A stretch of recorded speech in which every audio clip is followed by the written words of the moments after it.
বিভীষণ হচ্ছে যখন হচ্ছে লঙ্কায় পুরো হচ্ছে লঙ্কাতে রাম রাম করে নাম লিখে দিতে, রয়াকার ম রয়াকার ম রয়াকার ম করে লিখে দিতে।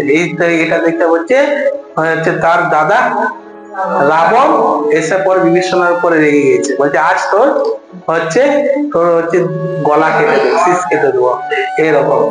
তখন হচ্ছে বিভীষণ বোঝাচ্ছে, বলছে আপনি বলছেন গলা কেটে দেবেন, আপনারই তো নাম লিখছি। বলছে আমার নাম? বলছে হ্যাঁ। বলছে রয়াকার কি হয়, রাবণ রাবণ নামটা কি দিয়ে আসছে? রয়াকার দিয়ে। আর আপনার ধর্মপত্নীর হচ্ছে নাম কি? মন্দোদরী। বলছে তাহলে আপনাদের এত আমি অনুরক্ত যে আমি আপনাদের নাম চারিদিকে লিখে বেড়াচ্ছি। তখন রাবণ কি বলে, তাহলে পুরো লঙ্কাতে রাম রাম লিখে দাও। এই হলো কথা। তো এইরকম ভাবে ভক্ত হচ্ছে সর্বদাই এত সুন্দর ভাবে তিনি হচ্ছেন প্রচার করেন বা ভগবানের নাম আমাদেরকে প্রদান করেন, যারা হচ্ছে এখনো পর্যন্ত হচ্ছে ভগবান বুঝতে পারিনি, জানিনি, তাদেরকে সহজ সরল ভাবে করে দিই। তাদেরকে দেখুন না, এই যে 4টি পন্থা নিয়ম, নেশা করা, জুয়া খেলা, হ্যাঁ, আমিষ আহার গ্রহণ বা অবৈধ সঙ্গ, তো প্রথম স্তরে আপনাকে দিয়ে দেবে না, আপনাকে কি বলবেন যে প্রথমে আপনি অভ্যাস করুন। আর অভ্যাস করতে করতে দেখবেন আপনি আনন্দিত হবে, তখন আপনাকে আপনি হচ্ছে ভগবান আপনার কাছে কৃপা আশীর্বাদ হয়ে আপনাকে বুঝিয়ে দেবে যে এই 4টি হচ্ছে পাপ কর্ম। বটে কিনা বলুন? 4টি পাপ কর্ম। তখন সে ভক্ত বুদ্ধিমান সহিত সেই 4টি জিনিসকে কি করবে? ত্যাগ করবে। বুঝতে হবে। আর এইগুলো একমাত্র হচ্ছে ভক্ত ছাড়া অন্য কেউ গ্রহণ করবে না। কোনো হঠযোগীও করবে না, কোনো হচ্ছে ধ্যান যোগীও করবে না, কোনো কর্মযোগীও করবে না। করবে কে বলুন তো?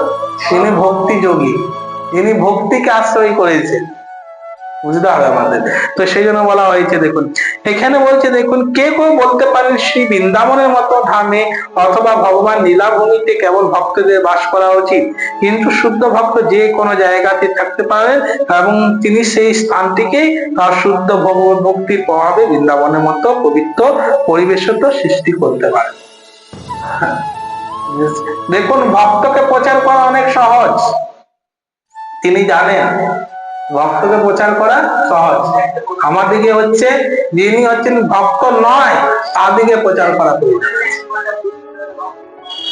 আচ্ছা দেখুন একটা জিনিস মনে রাখবেন, যেমন হচ্ছে আমাদের এখানেই বললেই এই এখনই কি বলবো, বলছে যে বৃন্দাবন আদি বিভিন্ন স্থানে, হ্যাঁ সেইখানে হচ্ছে থাকলে ভগবানের নাম কীর্তন হবে, ভালো অটোমেটিক হবে। কিন্তু আবার ভগবত ভক্ত যিনি হচ্ছেন শুদ্ধ ভগবত ভক্ত, সেই স্থান কাল পাত্র বিচার বিবেচনা করেন না। কি করেন জানেন? যে বাড়িতে থাকবে সেই বাড়ি থেকে আবার বৃন্দাবনও বানিয়ে দিবে। এতটাই হচ্ছে তার মধ্যে গুণ থাকে।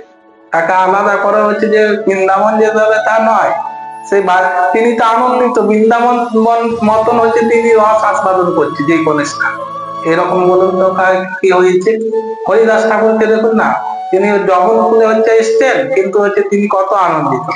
তাকে হচ্ছে তার সেখানে তখনকার রাজারা তাকে হচ্ছে তার স্বভাব চরিত্র খারাপ করার জন্য হচ্ছে নষ্টা মেয়েকে পাঠিয়ে দিচ্ছে, তার সত্ত্বেও তিনি হচ্ছেন অবিচলিত, তিনি হচ্ছে কৃষ্ণ ভক্তির প্রভাবে আছেন। তাকে কোন রকম কুদৃষ্টি কোনো কিছুই তাকে হচ্ছে প্রভাবিত করতে পারছে। বুঝতে হবে আমাদের। তো সেই জন্য এখানে বলছে, দেখুন সততম নিষ্ঠস্য কথা যদি যে কোনো যারা বলা হয় যে সর্বদা নিয়মিত অথবা প্রতিদিন শুদ্ধ ভক্ত সর্বক্ষণ ভগবান শ্রীকৃষ্ণকে স্মরণ করেন এবং তার চরণাবিন্দের ধ্যান করেন। শুদ্ধ ভক্ত প্রতিদিন প্রতি মুহূর্ত ভগবানকে স্মরণ করেছেন।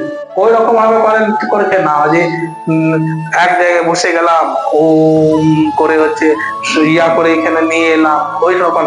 তিনি হচ্ছেন কর্মযোগের মধ্যেই আছে, হঠযোগ ধ্যান যোগের মধ্যে আছে, কিন্তু ভক্তির মাধ্যম তিনি যা কিছু করছে সবকিছু হচ্ছে সেবা কার্য সম্পাদন করার। বুঝতে হবে আমাদের।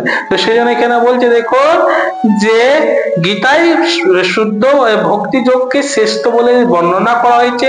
সাধারণত ভক্তিযোগী 5 প্রকারে ভগবানের সেবায় নিয়োজিত করে। ভক্তি যোগকে সর্বশ্রেষ্ঠ বলেছে। আবার 5 রকম কিভাবে? শান্ত ভক্ত নিরপেক্ষ উদাসীন ভাবে ভগবানের সেবা করে। শান্ত শান্ত ভক্ত, ঠিক আছে। দ্বিতীয় দাস্য ভক্ত, যিনি দাস্য ভাবে ভগবানের সেবা করেন, যিনি হচ্ছেন দাস হিসাবে ভগবানের সেবা করেন। তৃতীয় কি সখ্য ভক্ত, যে ভগবানের সখা রূপে ভগবানের সেবা করেন। চতুর্থ হচ্ছে বাৎসল্য ভক্ত, পিতা অথবা মাতৃরূপে ভগবানের সেবা করেন, করছে না অনেক, দেখবেন হচ্ছে সন্তানের মতো করছে। মাধুর্য ভক্ত, যে ভগবানের প্রেমময়ী রূপ তার সেবা করেন। আমরা হচ্ছে কোনটা সেবা করি বলুন তো দেখি? এই পাঁচটির মধ্যে হচ্ছে মহাপ্রভু মুখ্য কোনটাকে বলে গিয়েছে, যদিও ভেদ নেই, কিন্তু দেখি আপনাদের না দেখে আর কি বলতে পারবেন? হ্যাঁ হ্যাঁ ঠিক বলেছেন, মাধুর্য। মাধুর্য ভক্ত প্রেম, এটাকে হচ্ছে প্রেম, প্রেমের মধ্যে যেমন এই মাধুর্য রূপে হচ্ছে কারা হচ্ছে ভগবানের সেবা করতে বলুন তো? হ্যাঁ গোপীরা, গোপীরা, এরা হচ্ছে মাধুর্য রূপে ভগবানের সঙ্গে মধুর সম্পর্ক থাকে, মধুর সম্পর্ক। আর এই মধুর সম্পর্ক স্থাপন হলে সব রকম সম্পর্ক স্থাপন হয়ে যাবে। এই জন্য হচ্ছে এইটা হচ্ছে মাধুর্য রূপে হচ্ছে ভগবানের সেবা করা অত্যন্ত সহজ সরল এবং অত্যন্ত ভাবে হচ্ছে সবকিছু গিয়ে উপলব্ধি হয়।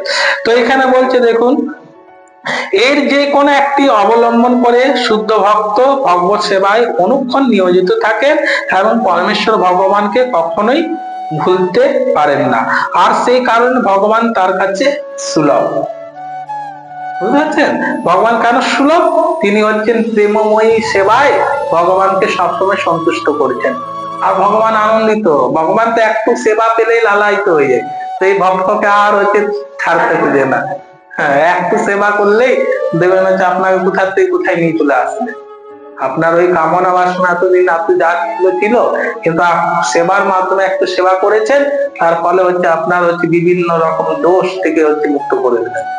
তো এখানে বলছেন দেখুন, আর সেই কারণে ভগবান তার কাছে সুলভ, শুদ্ধ ভক্ত এক মুহূর্তের জন্য পরমেশ্বর ভগবানকে ভুলে থাকতে পারেন না, আর তেমনি ভগবান তার শুদ্ধ ভক্তকে এক মুহূর্তের জন্য ভুলে থাকতে পারেন না। তাদের প্রেমময় সেবায় আদান প্রদান হয়, জানেন দুজনের মধ্যে আদান প্রদান। আদান প্রদানটা কি? ভক্ত কি করে ভগবানকে খুশি করবে, আবার ভগবান কি করে ভক্তকে খুশি করবে। এই যে শুদ্ধ ভক্তরা উপলব্ধি করে, শুদ্ধ ভক্ত যিনি সেই স্তরে আছেন, সে সবসময় উপলব্ধি করেন, সবকিছুতে ভগবানকে দর্শন করে। তাদের হচ্ছে সবসময় হচ্ছে মন বুদ্ধি সবকিছু হচ্ছে এতটাই ভগবানের সেবায় নিযুক্ত, তিনি আর অন্য কিছু পন্থা লাভ করে না, অন্য কিছু চায় না, তিনি আনন্দিত হয়ে থাকেন। সেই জন্য বলছে দেখুন, যে একটা ভুলে থাকেন না তারা, হরে কৃষ্ণ কৃষ্ণ কৃষ্ণ হরে হরে, হরে রাম রাম রাম হরে হরে, এই মহামন্ত্র কীর্তন করার ফলে অনায়াসে কৃষ্ণ ভাবনার পদ্ধতির মাধ্যমে ভগবান শ্রীকৃষ্ণের অশেষ কৃপা লাভ করা যায়। মহামন্ত্রের মাধ্যমে অশেষ কৃপা। তাহলে আমরা বুঝতে পারছি যে বিভিন্ন রকম পন্থার থেকেও আমাদের সুলভ পন্থা হচ্ছে ভক্তির মার্গ, আর এই ভক্তির মার্গটা ভগবানের নিরন্তর সেবার মাধ্যমে সেটা সাধিত হবে, নিরন্তর সেবা। বুঝতে পারছেন? যার ফলে হচ্ছে তিনি হচ্ছেন ভগবানের অপ্রাকৃত প্রেম ভক্তির দ্বারা আনন্দিত হয়ে থাকবে, আর ভগবানও আনন্দিত থাকবে, ভক্ত আনন্দিত থাকবে। তার কাছে কোন রকম কোন জিনিসেই হচ্ছে কোন রকম কিছু যদি পাওয়ার লালসাও থাকবে না। বুঝতে পারছেন? ভগবানের সেবায় এত নিরন্তর যুক্ত থাকবে।